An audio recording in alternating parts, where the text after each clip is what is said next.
The material contained in this book synthesizes what you need to learn to prepare for a successful career in mass communications.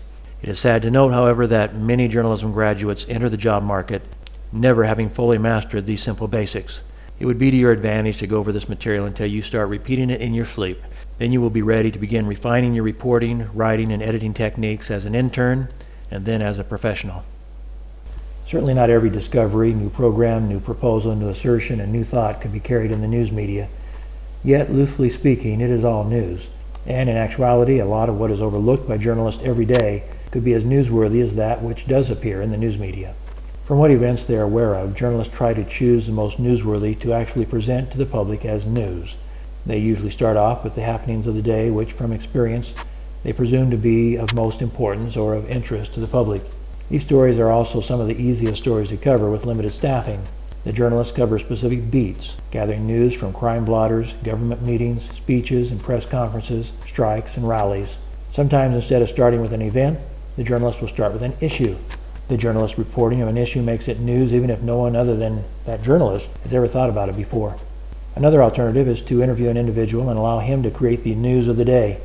The reporter may have no idea what the person is going to say, but for some reason, he suspects the public would be interested in that individual's opinions and insights. The individual may be famous, powerful, highly credible, or just interesting. But for whatever reason, the journalist decides that person is news, almost regardless of what he says. Basic news values are considered when determining what should or should not become part of today's news. Timeliness, for example. What is closest to now is generally of the most interest. If something is of too distant past or future, there is little public interest. Proximity. What is closest to us generally is of the most interest. An accident in our community is of greater newsworthiness to us than an accident in a city 1,000 miles away. Proximity may be social or cultural, as well as geographic. For example, civil strife in Europe is of more interest to most Americans than civil strife in Africa. One could ask, in a news sense, how many Indonesians are equal to one member of my own community? In other words, how many Indonesians would have to die to bump a story about a local fatal traffic accident from the front page? Pathos. Stories that tug at the heartstrings have a special appeal to many news consumers. People like to feel. Crying over someone else's problems is much better than being bored with one's own. Humor. We all need some comic relief amid otherwise serious news. News stories with a humorous angle, therefore, are in high demand by consumers and editors. Love. Tender emotions stirred by children, animals, or an attractive person frequently enhance a story's value, similar to pathos. Achievement. Victory or great accomplishment is appealing to news consumers. This is especially so if the consumer feels a part of the achievement.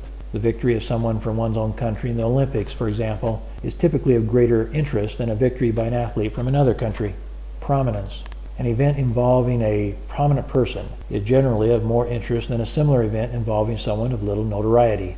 By definition, the more prominent a person is, the more people will feel they know him personally, that somehow he is a part of their life. Suspense. Stories concerning crime, conflict, or survival are often more newsworthy because of the element of suspense. People project themselves into the situation as they do with a movie thriller or a novel. Such stories are usually never over in one day, but require follow-up coverage to satisfy long-term consumer interest. Curiosity. Oddities and unusual happenings appeal to the public's curiosity. Great curiosity is stirred by things for which we have no satisfactory intellectual explanation. UFOs, ghosts, magic, miracles, but also everyday occurrences such as crimes, incidents, and basically anything we call news. Certainly curiosity must be one of the strongest news values. And finally, consequence. If there is a stronger news appeal than curiosity, it is probably consequence. We are curious about some strange thing happening on the other side of the world, but we are much more concerned if we think it may affect us. The power of proximity is rooted primarily in consequence. What is near to us is more likely to affect us than that which is far away and thus probably of little personal consequence. News values are basic human values and emotions that extend far beyond the news. All communications are influenced by them. Religion, education, art, marketing, entertainment, fiction, and even gossip rely on these human appeals. The key to gathering information effectively is to ask questions. The right questions to the right people until you obtain the right answers. You must be prepared to ask your questions quickly, but without leaving any dangling, unanswered questions to undermine your efforts. It helps to bone up on your subject and on your sources in order to have intelligent questions prepared ahead of time and in order to interpret the responses intelligently after the interview. Whether or not you have time to prepare, don't forget the basic 5 W's: who, what, when, where, why, and how. If you forget one of these questions or fail to pursue it adequately, you will have a big hole in your story. Memorize the 5 W's and really use them. Recognize, however, what it means to pursue the question. If you ask who broke into the Watergate and the Democratic National Headquarters, don't forget to ask who put them up to it and who is trying to cover it up, or you will fall short of your journalistic responsibility. Pursue, pursue, pursue. How and why are the 2 most neglected questions. Why did it happen? Why did they do it? Why doesn't somebody do anything about it? Why are you giving me the runaround? Precisely how did it occur, detail by detail? How does this compare currently and historically? How would you feel if it happened to you? How did you arrive at that conclusion? Why do you reject this other possibility? How would you resolve this problem? How would you explain this to a layman, perhaps a high school student? How would you persuade the opposition? How would you summarize your position or explanation? How would you summarize your opponent's position? Perhaps it is impossible to ask all the questions you would like to ask, but don't be too easily satisfied. There are literally hundreds of questions to be asked, and usually hundreds of sources who could answer at least some of the questions, each in a very different way. Certainly most journalists, young and old, err in asking too few questions of too few people. And don't forget to pursue your non-people sources too: libraries, government and other public records, and when available, private documents. Learn your rights under the various state and federal sunshine laws, laws regarding open public records and open public meetings. It doesn't do much good to ask questions, however, if you fail to report answers fully and accurately. Quote them when possible. In most cases, your story should be 20 to 40% direct quote. The rest can be indirect quote, paraphrase, summary, or direct observation. But just about everything not personally observed by the reporter should be attributed to someone else. Again, attribute essentially everything. Quote, summarize, quote, summarize, quote, summarize, quote. You can mix it up a little, but in writing a news story, the more quotes you have to choose from, the better. Direct quotes are important. They carry greater credibility and they humanize the source. The difference between paraphrase and direct quote is essentially the same difference as between a TV anchorman telling about a speech by the president as opposed to the TV audience seeing and hearing the speech on video. It's difficult for reporters to make the best decisions in their note-taking while rapidly trying to keep pace with the speaker. What I find is that many reporters, particularly new reporters, start writing down a quote, hear something else of interest, abandon the first quote and start a second, then abandon that quote for yet a third. They can go through an entire hour-long interview with no complete quotes at all. I think direct quotes are very valuable in a story. Some journalists do not. I think accuracy is very important. Some journalists are not as meticulous as I am. Indeed, one award-winning New York Times reporter told me he doesn't take any notes while interviewing people. He's afraid that will cause sources not to be as forthright as if the reporter talks to them casually and maintains eye contact.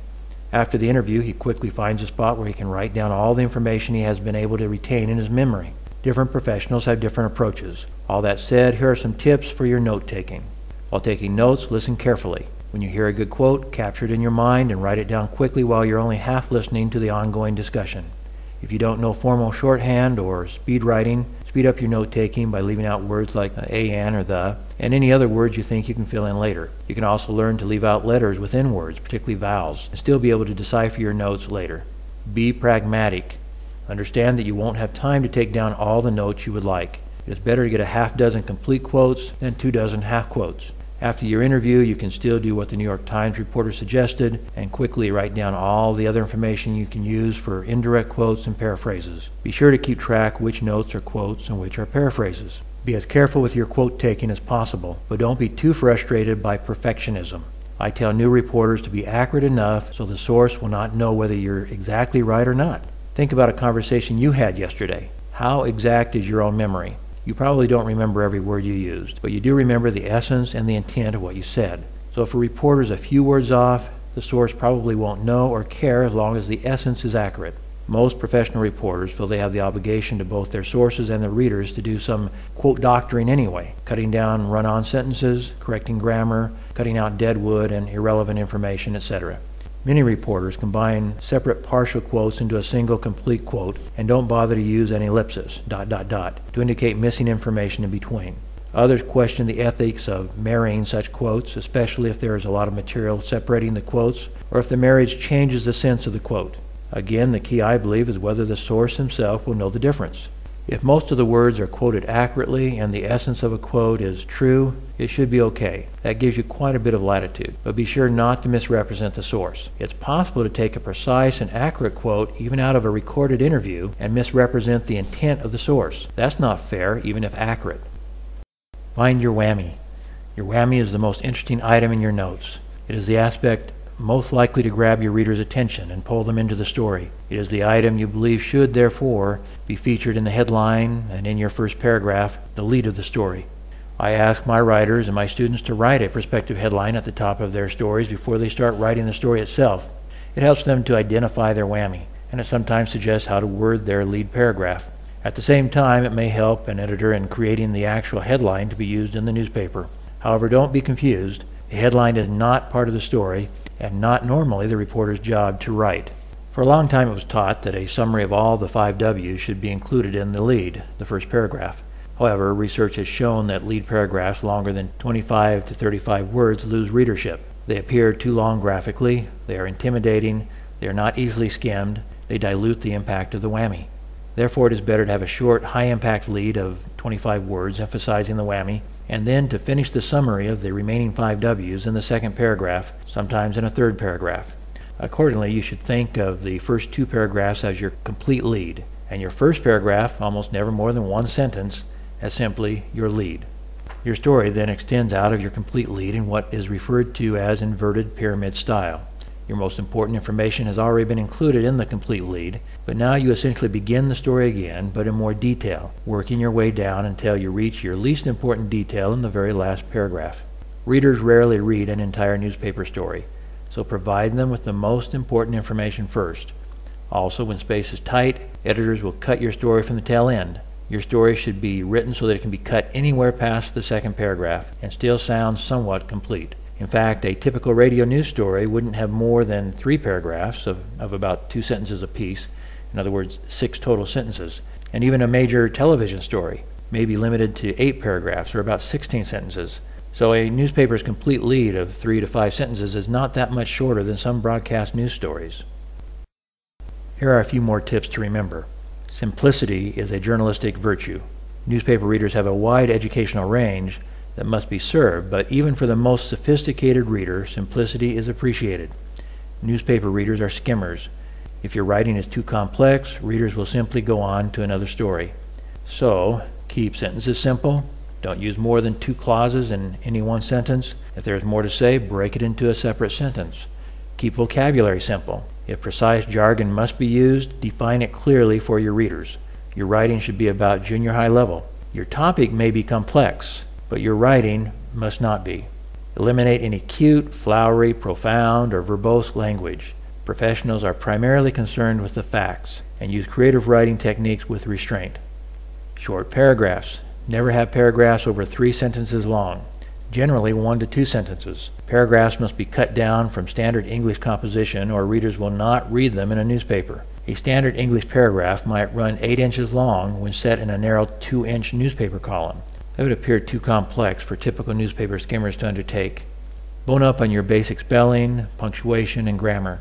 That is the #1 complaint of editors. Don't guess. If in doubt, look it up. If too much needless editing has to be performed in your copy, your job is in jeopardy. When the story is complete, read it to yourself to check grammar and continuity. If a sentence sounds at all awkward to you, it will certainly sound worse to your editor and to your readers. Because you know what you intend to write, your mind will often fill in missing words, overlook typos, and not catch misspellings or poor grammar. One method to keep your mind from filling in those blanks is to read backwards through your story 1 sentence at a time, starting with the very last sentence. Another strategy, if your deadline will allow it, is to put your story aside and come back to it a few hours later or maybe even a day later.